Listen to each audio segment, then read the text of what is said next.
సరే ఉంటుంది బాబాయ్.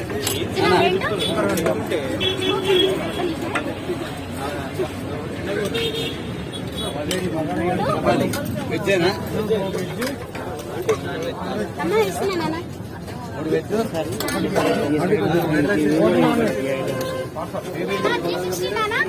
అయిపోయింది.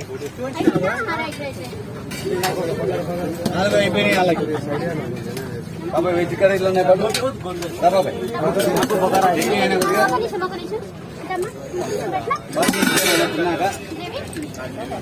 నీకేంటన్నా యూట్యూబ్ ఛానల్